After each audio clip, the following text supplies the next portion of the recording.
ان کا قرآن ہو رہا ہے ہمارا قرآن ہو رہا ہے، شیعوں کا قرآن ہو رہا ہے ہمارا قرآن۔ اب آپ بتائیں، داڑھی دیکھ رہے ہیں آپ یہاں تک آئی ہوئی ہے، عمر دیکھ رہے ہیں کتنی ہے، قبر میں ٹانگے ہیں مولوی صاحب کی، لیکن قوم کو گمراہ کرنے پہ محمود اشرف عثمانی نے کتاب لکھی، اس میں کہا کہ شیعہ اپنے گھر میں قرآن نہیں پڑھتے۔ بھائی تو نے دوربینیں لگائی ہوئی ہیں، شیعہ قرآن نہیں پڑھتے، تو یہ حافظ جو تفسیریں شیعوں نے لکھی ہیں یہ کہاں سے لکھی ہیں؟ جبریل آگے ان کو نازل کر گیا تھا، بغیر قرآن پڑھے انہوں نے تفسیریں بھی لکھ دی۔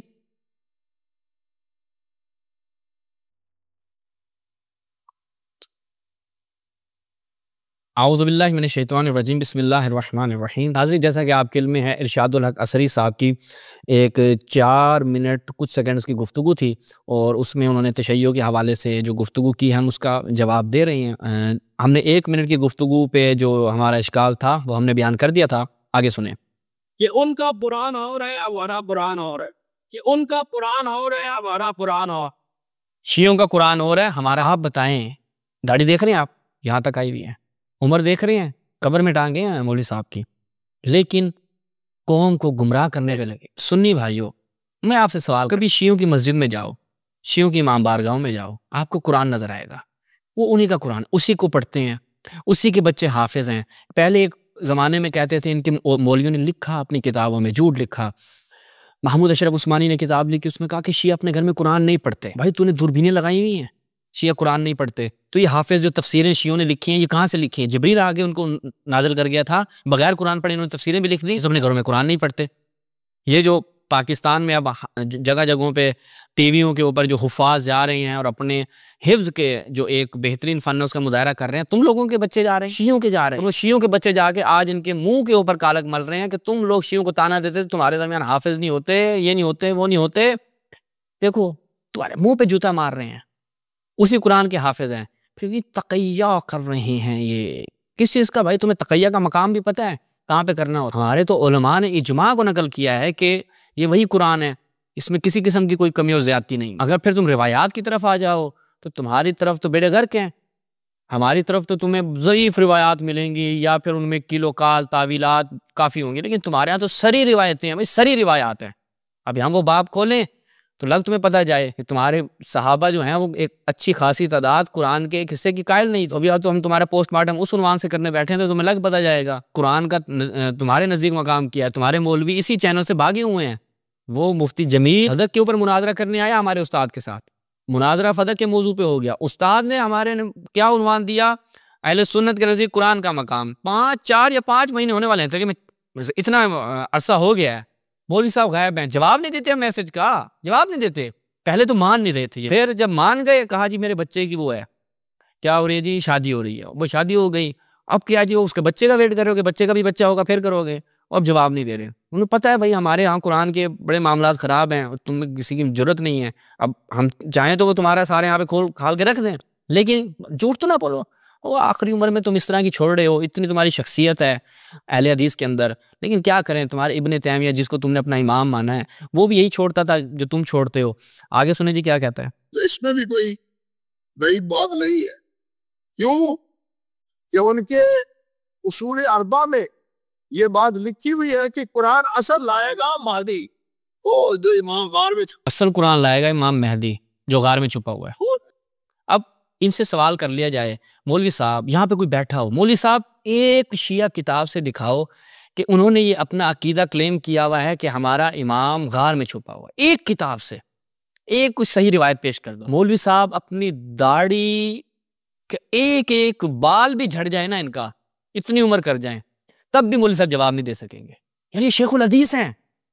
میں اس لیے کہتا ہوں کہ برادران اہل سنت کے ساتھ ہمدردی اس وجہ سے کرنی چاہیے، مسجدوں کے مولوی نہیں، مدرسوں کے مولوی نہیں، یہ شیخ الحدیث، عربی میں کتابیں، اردو میں کتابیں، رجال کے بابے، لیکن حالت چیک کریں کہ ایک گلی محلے کے بچے سے بھی ان کا علم شیعوں کے حوالے سے کم ہے، اور کہتے ہیں کہ جی ان کے ہاں لکھا ہوا ہے کہ اصل امام جو ہے نا وہ قرآن امام لے کے آئیں گے۔ پہلے میں اس پہ تھوڑا سا عرض کر دیتا ہوں، پھر یہیں سے آگے بڑھیں گے، ہم گفتگو کو آگے بڑھائیں گے کہ یہ کیا جو بات کی جاتی ہے اس سے کیا مراد، کون سی روایات ہیں جس سے یہ لوگ یہ شبہ ڈالتے ہیں۔ یہ ملاحظہ فرمائیں، کتاب الغیبہ نعمانی کے نام سے، یعنی کہ کتاب الغیبہ نعمانی کے نام سے معروف ہے، 3 4 صدی ہجری کے ہمارے عالم ہیں۔ یہاں پر روایت نقل کرتے ہیں صفحہ نمبر 68 ہے، باب نمبر غالباً 12 یا 14 باب نمبر ہے۔ قال ابو جعفر علیہ الصلوۃ والسلام یقوم القائم بامر جدید و کتاب جدید، بھئی وہ کتاب جدید کے ساتھ آئیں گے، امر جدید کے ساتھ آئیں گے، قضاء جدید کے ساتھ آئیں گے، علی العرب الشدید۔ اچھا اب یہ کیا ہے جی امر جدید، کتاب جدید، جس سے یہ لوگ معنی لیتے ہیں کہ جی اصل قرآن وہ لے کر آئیں گے، ٹھیک ہے۔ اب اس کا پہلے معنی سمجھنے سے پہلے میں تھوڑا سا مقدمہ یہ ان کے یہاں سے اہل سنت سے کچھ روایات رکھوں۔ ملاحظہ فرمائیں مسند ابی اعلی الموصلی، اس میں حسین سلیم اسد کی تحقیق، الجزء الثانی 12ویں جلد ہے، اس میں روایت نمبر ہے 6940۔ اس میں کیا ہے جی، وہ حضرت ام سلمہ رسول اللہ صلی اللہ علیہ وآلہ وسلم کی زوجہ سے روایت ہے کہ رسول نے فرمایا کہ خلیفہ کی موت کے بعد جو ہے اختلاف ہو جائے گا، پھر ایک فیخرج رجل من قریش، قریش میں سے ایک شخص نکلے گا، من اہل مدینہ الی مکہ، اچھا فیاتی الناس من اہل مکہ، اور پھر اس کی بیعت کریں گے مقام الرکن کے درمیان۔ وہ کیا کرے گا؟ وہ ان کے درمیان سنت نبی کے مطابق عمل کرے گا، نبی کی سنت کے مطابق عمل کرے گا، اور اسلام کو کیا کرے گا؟ استقرار، یعنی اسلام کو جس طرح سے ہے اسی طرح وہ نافذ کرے گا، ٹھیک ہے۔ روایت کی سند کیا ہے؟ روایت کی سند کیا ہے؟ حسن ہے، صحیح ہو گیا۔ اس کی ہم شرح میں جب دیکھتے ہیں، اون المعبود شرح سنن ابی داؤد، کئی لوگوں نے اس کی مع شرح الحافظ ابن قیم الجوزیہ، ابن قیم الجوزی کی شرح کے ساتھ، وہ کہتے ہیں کہ یہ جو کہا نا کہ وہ عمل کرے گا، وہ یہ عمل ہو، یعنی عمل کرے گا کون؟ اے المہدی فی الناس بسنت نبیہم صلی اللہ علیہ وسلم، رسول اللہ کی سنت کے مطابق عمل کرے گا، ٹھیک ہے۔ تو لوگ کیا بن جائیں گے؟ تمام کے تمام حدیث جو یعنی سنت کا اجرا کریں گے اس کے عامل بن جائیں گے، اس پہ عمل کریں گے تمام لوگ، جمیع الناس، ٹھیک ہے۔ اب امام مہدی جب آئیں گے تو یہ کام کریں گے۔ اس کے بعد ہم مرکات سے بھی ایک دفعہ دکھا دیتے ہیں، یہ مرکات المفاتی شرح مشکات المصابیح الجزء العاشر 10ویں جلد اس کی، وہ کیا جی؟ یہی بات کہ امام مہدی جو ہیں وہ لوگوں میں، آگے صفحہ نشول پہ دی مرکات المفاتی، ہاں وہ امام مہدی جو ہیں وہ سنت نبی کے مطابق کیا ہے؟ عمل کریں گے، ٹھیک ہے، لوگوں میں، یعنی نبی کی شریعت کے مطابق۔ اب آپ مجھے بتائیں، اب یہاں پہ ہم اس کو تھوڑا سا بیان کرتے ہیں، یہ مقدمہ ہم نے بیان کر دیا، امام مہدی آئیں گے، رسول اللہ کی سنت کے مطابق عمل کریں گے، اور وہاں پہ شیعوں کی کتابوں میں آیا تھا کہ وہ ایک کتاب جدید کے ساتھ آئیں گے۔ اب اسی قرآن کو لے کر شیعہ، سنی، وہابی، اہل حدیث، دیوبند، تمام مکاتب فکر میں کیا ہے؟ اختلاف پایا جاتا ہے۔ ایک ہی آیت سے ایک مکتب ایک مفہوم مراد لے رہا ہے، دوسرا مکتب دوسرا مفہوم مراد لے رہا ہے، تیسرا مکتب تیسرا مفہوم مراد لے رہا ہے، چوتھا مکتب چوتھا مفہوم مراد لے رہا ہے، کتاب تو ایک ہے نا۔ اب امام مہدی آئیں گے، وہ مثال کے طور پر ایک مکتب کے مفہوم کے مطابق انہوں نے ایک مطلب بیان کیا اس آیت کا، اور وہ ظاہر بات ہے سب کے موافق تو نہیں ہوگا نا، جو امام مہدی آ کے بیان کریں گے وہ اس آیت کا مفہوم، اس کا معنی، اس کی دلالت ان 4-5 مکاتب کو ہم نے جو بھی مثال دی ایک کے مطابق ہوگا، 4-5 کے نہیں ہوگا۔ وہ کیا کہیں گے؟ یہ تو بھئی کچھ جدید چیز لے کر آیا ہے، یہ تو اصل ہے ہی نہیں، یہ کہاں سے لے کر آیا ہے؟ کیونکہ جن کے مطابق نہیں ہوگا وہ تو کہیں گے نا کہ بھائی ہمارے لیے یہ جدید ہے، ورنہ یہ کتاب تھی، ہم بھی اس پہ عمل کر رہے تھے، وہ دیوبندی بھی دعوے دار ہے، اہل حدیث بھی دعوے دار ہے، سلفی بھی دعوے دار ہیں، جناب سارے یہ دعوے دار ہیں کہ ہم تو قرآن مجید پہ عمل کر رہے ہیں، اور داعشی بھی جو آپ کو مار رہے ہیں قرآن کی بنیاد پہ مار رہے ہیں، جو قرآن میں آئے گا ان کو مار دو، جو مشرکین کی مدد کرتے ہیں یا فلاں کرتے ہیں، ڈمکان کرتے ہیں، تو وہ بھی تو قرآن کو لے کر آپ کے گردنیں کاٹتے ہیں، مسلمانوں کو مارتے ہیں۔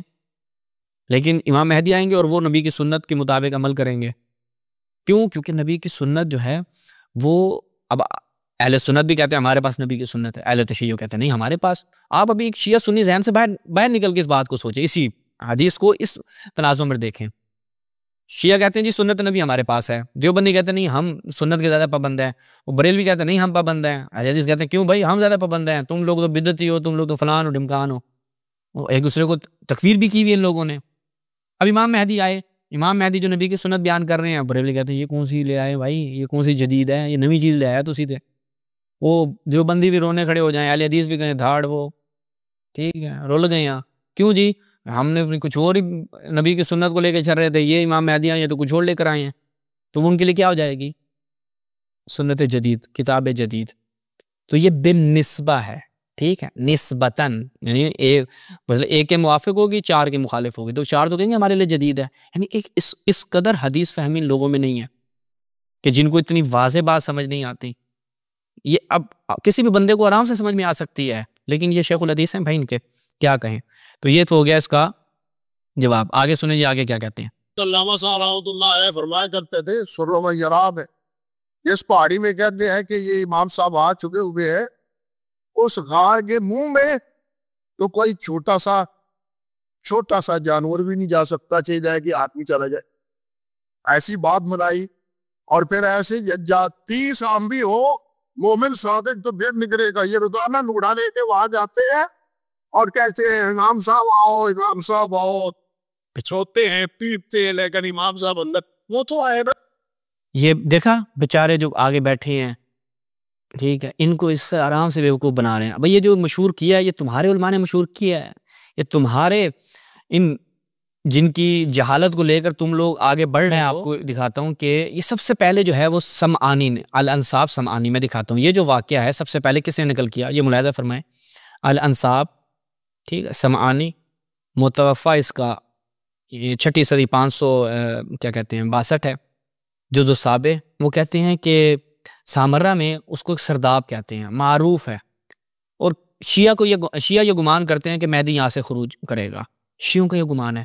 سمعانی صاحب کسی شیعہ کی کتاب میں لکھا ہوا یہ عوام کو، وہ کہتے ہیں نا جھوٹ اتنا بولو لوگ سمجھے سچ ہے. شیعوں پہ اتنا تھوپا کہا جی شیعوں کا 40 پاروں والا قرآن ہے، شیعوں کا تو وہ قرآن نہیں ہے. بھائی ترقی ہوئی، سوشل میڈیا آ گیا، پتہ چلا کہ اب تم لوگوں کو جان کے لالے پڑے ہوئے ہیں. وہ حضرت عائشہ کا جو قرآن تھا جو بکری کھا گئی تھی، وہ پارے تو تمہارے گھر سے نہیں کر رہے ہیں. ٹھیک ہے، اب میں یہ جو کہہ رہے ہیں نا گھوڑے لے کے پہنچ جاتے ہیں، یہ جھوٹ کہاں سے لے کر آئے یہ مولوی اور اس کے شیخ صاحب بھی کہاں سے لے کر آئے ہیں؟ یہ ان کا منہاج سنت الامویہ، ملاحظہ فرمائیں، منہاج سنت الامویہ لابن تیمیہ عدو الاسلام دکتور محمد رشاد سالم جزء الاول. یہ اس نے چھوڑی اور کیا کہا جی ومن حماقتہم، تشیعوں کی حماقتوں میں سے ایک یہ ہے، وہ کیا کرتے ہیں، وہ مختلف مقامات پہ اپنے انتظار کر رہے ہیں امام مہدی کا. عدت مشاہد پہ کیا ہے جی، چند مشاہد یعنی جہاں پر اس کا مقامات ہیں ان پہ انتظار کر رہے ہیں. کس کا؟ امام مہدی کا. ان میں سے ایک سرداب ہے. ٹھیک ہے، اچھا جی. الذی بسامرہ الذین یزعمون انہ غاب فی، گمان یہ کرتے ہیں کہ یہاں سے وہ غائب ہوئے تھے. اور بھی دیگر مقام ہے. اچھا آگے کیا کہتے ہیں، وہاں پہ وہ کھڑے ہو جاتے ہیں، اما بغلۃ و اما فرسن، وہ وہاں پر خچر اور گھوڑے لے کے کھڑے ہوئے ہیں. کس وجہ سے؟ تاکہ جیسے ہی وہ امام نکلے، امام کے ساتھ جناب وہ جہاد کرنے کے لیے نکلے. اور کہتے ہیں اما فی اوقات آخر، وہ کیا کہ من ینادی علیہ بالخروج یا مولانا اخرج یا مولانا اخرج، آئیے نکلیے. وہ جو یہ مولوی صاحب بات کر رہے تھے کہاں سے؟ ابن تیمیہ کی یہی جہالتوں کو آگے اپنی قوم میں منتقل کر رہے ہیں. آپ بتائیں یہ جو آگے 400 500 1000 بچہ بھی بیٹھا ہے، یہ جب معاشرے میں جائے گا تو تشیع کے حوالے سے یہی جہالتیں بکھیرے گا، یہی جھوٹ پھیلائے گا، اور اسی طرح جھوٹ پھیلتا جائے گا اور اسی طرح پھیلتا آیا ہے. ٹھیک ہے، تو یہ کہا جی وہ باہر کھڑے ہو جاتے ہیں اور چیختے ہیں، پکارتے ہیں. ٹھیک ہے، آپ بتائیں انہی سے بچوں میں سے بھی دیکھیں، بچوں کو بھی تو نہیں سکھایا جا رہا نا، یہ تو بھی ویسے نام کے اہل حدیث ہیں، لیکن اس طرح کی باتیں یہ ایک اہل حدیث سے میری ڈیبیٹ ہو رہی تھی. انشاءاللہ وہ ٹی وی چینل والے اپلوڈ کر دیں اگر ان میں تھوڑی سی بھی شرم ہو، جو ابھی تک انہوں نے اپلوڈ نہیں کیا 1.5-2 مہینے سے. اس میں جناب مولوی صاحب نے، اہل حدیث مولوی نے کہا کہ شیعوں کا یہ عقیدہ ہے کہ یہ حضرت جبریل کو خائن مانتے ہیں والعیاذ باللہ، اور کہتا ہے کہ جی مجھے شہباز صاحب چیلنج کر سکتے ہیں. میں نے کہا چیلنج کر دیا، لاؤ کدھر ہے. وہ پورے مناظرے میں آپ اپلوڈ ہو جائے گا، دیکھیں گے وہ بندہ نہیں لا سکا حوالہ. کیا ہے جی، وہ خان الامین کے نعرے لگائے، مولویوں نے یقین کیا ہوا ہے. مولویوں کو پڑھنے کی کہاں فرصت ہے؟ وہ تو مولویوں کو جس چیز کی فرصت ہے وہ اپنے ہی مذہب کو، بخاری کا ختم کروا لو، مسلم کا ختم کروا لو، کہ ان کے ذہن میں بخاری مسلم کو ایسا ڈالو، ناسبیت کو ایسا ڈالو، تشیع کے خلاف زہر ایسا ڈالو کہ ان کو علم اور تحقیق کی اصل فرصت حاصل نہ ہو، کہ وہ فرصت ملے اور علم اور تحقیق کی طرف جائیں. نہیں، اصلا اس طرف جانے کی ضرورت ہی نہیں ہے. تو یہ مولوی صاحب سے کوئی پوچھ لیتا، مولوی صاحب جو تم نے یہ جھوٹ بولا ہے امام مہدی کے حوالے سے، وہ کسی کتاب سے شیعہ کی پیش کر سکتے ہو؟ اصول اربعہ کا تم نے نام یاد کیا ہوا ہے، صحاح اربعہ جسے تم لوگ بعض اوقات کہہ رہے ہوتے ہو، وہاں سے پیش کر دو اس کو. اتنی تم لوگوں کی جہالت ہے. اور مجھے تعجب اس بات پہ ہوا ہے کہ میں ان کے چھوٹے چھوٹے مولویوں کی جہالت ہے تو یہ اس کے ہم پہلے بھی جواب دے چکے ہیں, لیکن یہ بابا دیتی ہیں ہے ہی نہیں. حضرت حسن عسکری کی اولاد ہی نہیں تھی, چھ جائے کہ جناب کہا جائے کہ ان کا بیٹا غار میں جا گیا. امام حسن عسکری کی اولاد نہیں تھی, ٹھیک ہے, چہ جائے کہ کہا جائے بیٹا غار میں جا کے چھپ گیا. میں آپ کی خدمت میں اگر ہم شیعہ کتابوں کو دیکھیں تو وہ امام مہدی علیہ السلام کی ولادت ہمارے ہاں کیا ہے, ثابت شدہ ہے. میں فقط کیا ہے جی ایک روایت رکھتا ہوں آپ کی خدمت میں, یہی جو سیاہ اربع کی بات کر رہے تھے مولوی صاحب کہ بھئی ان کی 4 صحیح کتابیں ہیں, تو میں آپ کی خدمت میں رکھتا ہوں تاکہ آپ کو پتہ چلے کہ جناب ہمارے ہاں یہ ملاحظہ فرمائیں. روایت اصول کافی میں سکۃ الاسلام یہاں پہ روایت نقل کرتے ہیں, وہ کہتے ہیں کہ محمد بن عبداللہ محمد بن یحییٰ ان عبداللہ بن جعفر الحمیری, وہ کہتے ہیں کہ اجتمعت انا والشیخ ابو عمرو رحمہ اللہ عند احمد بن اسحاق. یہ ابو عمرو جو ہیں وہ امام کے پہلے نائب. اب کیا ہوا, وہ کہتے ہیں وہاں پہ موجود تھے تو فغمزنی احمد بن اسحاق, اس نے مجھے اشارہ کیا, مجھے کہا کہ ان اسألہ عن الخلف, کہ میں امام کے بارے میں پوچھوں کہ بعد میں کون ہوگا, امام حسن عسکری علیہ السلام کے بعد میں کون ہوگا, ٹھیک ہے.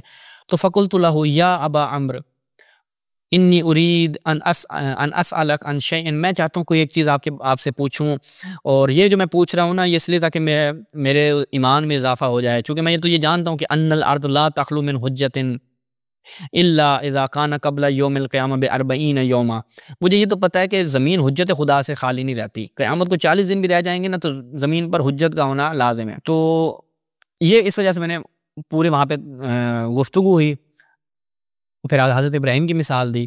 آگے کیا ہوا, وہ کہتے ہیں کہ پھر انہوں نے کہا کہ امام نے یعنی خود اپنی ان کی توثیق بیان کی, امام کے دونوں جو نائبین ہیں ان کی توثیق بیان کی.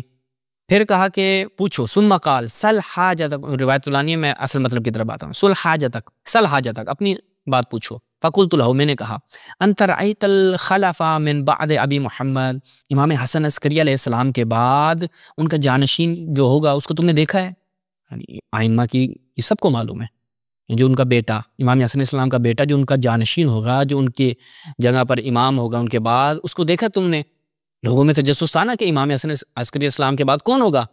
فقال ای واللہ, خدا کی قسم, ورقبتہ مثل ذا او ما بیدہ, اس کی گردن ایک یعنی بتایا کہ اس طرح سے ہے, اور اپنے ہاتھ سے اشارہ کیا, یعنی خدا کی قسم میں نے اس کو دیکھا ہے. یعنی امام حسن عسکری علیہ السلام کا خلف جانشین ہے, ان کا بیٹا ہے, اور میں نے اس کو دیکھا ہے.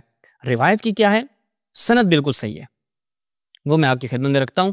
پھر امام کی یہ دیکھیں, یہ نائب چونکہ عثمان بن سعید ہے, ان کی بھی میں آپ کی خدمت میں توثیق رکھتا ہوں. یہ احمد بن اسحاق کی پہلے دیکھیں, رجال احمد بن اسحاق, ٹھیک ہے, کون ہے جی؟ بن عبداللہ بن سعد بن مالک, اور ان کے بارے میں کیا کہتے ہیں رجال توثیق میں؟ احمد بن اسحاق ثقہ, ٹھیک ہے, احمد بن اسحاق ثقہ. اس کے بعد باقی راویوں کی طرف چلتے ہیں. عبداللہ بن جعفر الحمیری, ان کے بارے میں رجال نجاشی میں کیا آیا؟ شیخ القمیین, اور یہاں پہ کیا کہتے ہیں رجال توثیق میں؟ عبداللہ بن جعفر الحمیری ثقہ, صحیح ہو گیا. اس کے بعد محمد بن عبداللہ جعفر, رجال نجاشی میں محمد بن عبداللہ جعفر قانا ثقۃ وجہن, ٹھیک ہے, تو یہ بھی کیا ہیں؟ ثقہ ہیں. اب جو امام کے نائب ہیں کہ جنہوں نے بیان کیا, اور ایک محمد بن یحییٰ کی بھی دکھا دوں آپ کو توثیق, کیونکہ ان کا بھی تھا. یہ رجال نجاشی محمد بن یحییٰ ابو جعفر الطار القمی شیخ اصحابنا فی زمانہ ثقۃ عین کثیر الحدیث, ٹھیک ہے, محمد بن یحییٰ بھی کیا ہیں؟ ثقہ ہیں. اس کے بعد جو عثمان بن سعید کہ جو جن سے وہ سوال کیا گیا, پھر انہوں نے بتایا امام کے پہلے نائب معجم رجال الحدیث الامام الخوئی, یہاں پر وہ روایت نقل کرتے ہیں اور کہتے ہیں کہ جی والروایت الصحیح والروایات فی مدحہ وجلالتہ, چونکہ کس کے بارے میں یہ ملاحظہ فرمائیں؟ عثمان بن سعید العمری, ان کے بارے میں روایت نقل کرتے ہیں غالباً الغیبہ شیخ طوسی سے, جو امام ان کے بارے میں کیا فرماتے ہیں کہ ابو عمر جو ہے الثقۃ الامین ہے, اور کیا فما قالہ لکم فانی بقولہ وما ادی الیکم فانی یؤدی, کہ جو کہے گا وہ ہمارا قول ہوگا، یعنی یہ جو بات کرے گا، اور وہ خدا کی قسم کھا کے کہہ رہے ہیں جب ایک شخص امام کے نزدیک اتنا سکا اور اتنا قابل اعتماد، جس کے قول کو امام اپنا قول جو یہ پہنچائے وہ گویا کہ میری طرف سے ہے، تو وہ کیا کہہ رہا ہے کہ ہاں میں نے امام کے خلف کو دیکھا، امام کے جانشین کو دیکھا ہے، ٹھیک ہے۔ اس سے بڑی گواہی، یعنی یہ تشیع سے فقط ایک روایت، وإلا ہمارے استاد کا ایک مقالہ ہماری اسی ولی اثر ویب سائٹ پہ موجود ہے، 40 روایات صحیح امام زمانہ جل اللہ تعالی فرجہ الشریف کی ولادت کے حوالے سے بیان کی۔ مجھے ایک روایت کی جس کی صحیح اعلیٰ کے عنوان سے اس کو یاد کیا جاتا ہے، اس میں جو بیان کی گئی۔ اب میں خود علماء اہل سنت کے حوالے سے آپ کی خدمت رکھتا ہوں کہ علماء اہل سنت نے اس بات کا اعتراف کیا ہے کہ تشیع کا یہ عقیدہ ہے اور ان کے ہاں یہ بات پائی جاتی ہے۔ سب سے پہلے آپ ملاحظہ فرمائیں کہ جناب آپ کی خدمت میں عرض کریں، سیر اعلام النبلاء، علماء اہل سنت نے بھی اس بات کا وہ کیا ہے، اعتراف کیا ہے۔ المنتظر، کون ہے منتظر؟ جو ہے الشریف ابو القاسم محمد بن، یا دیکھیں محمد بن الحسن العسکری، امام حسن عسکری کے بیٹے، ٹھیک ہے، اور کہتے ہیں خاتمۃ الاثنا عشر سیدہ۔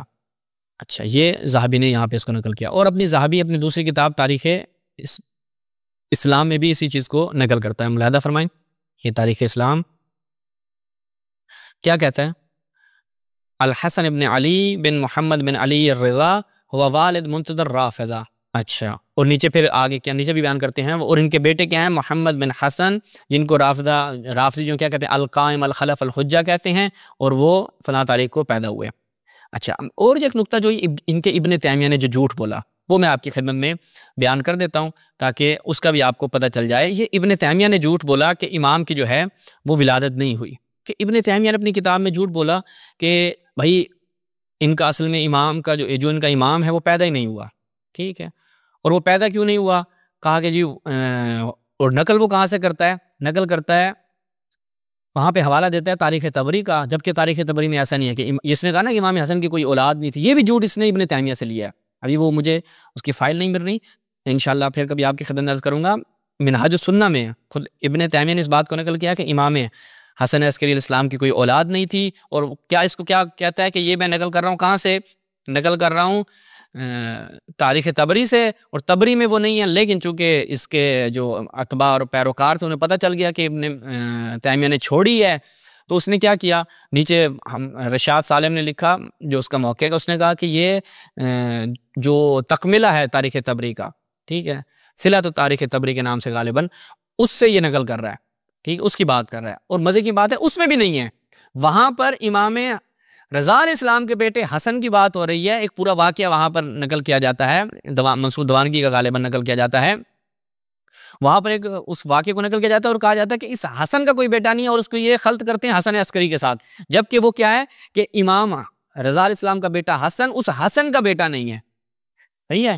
تو یہ جھوٹ اس طریقے سے پروان چڑھتا ہے، ان لوگوں کی جہالت یہاں سے ہے کہ جس کو انہوں نے امام ابن تیمیہ کا نام دے رکھا ہے وہ اس طرح سے جھوٹ بولتا ہے، اور یہ لوگ آ کے اس چیز کو نقل کرتے ہیں، اور اس نے بھی کہہ دیا کہ وہ جی ان کا تو کوئی بیٹا ہی نہیں تھا، جب بیٹا نہیں تھا تو پھر کہاں سے آ گیا، ٹھیک ہے۔ تو اسی پہ ہم اختتام کرتے ہیں اور آپ سے اجازت چاہتے ہیں، انشاءاللہ ارشاد اللہ قصری صاحب کی جو آگے کی گفتگو ہے وہ بھی اس کا ہم جواب دیں گے، تفصیل سے جواب دیں گے، چونکہ انہوں نے آگے اذان کے متعلق گفتگو کی ہے کہ تشیع کی اذان میں جو اضافہ ہے اس کے اوپر انہوں نے طعن کیا، انشاءاللہ پھر سیر حاصل اس پہ گفتگو کریں گے۔ اسی کے ساتھ اجازت دیجیے، والسلام علیکم ورحمۃ اللہ۔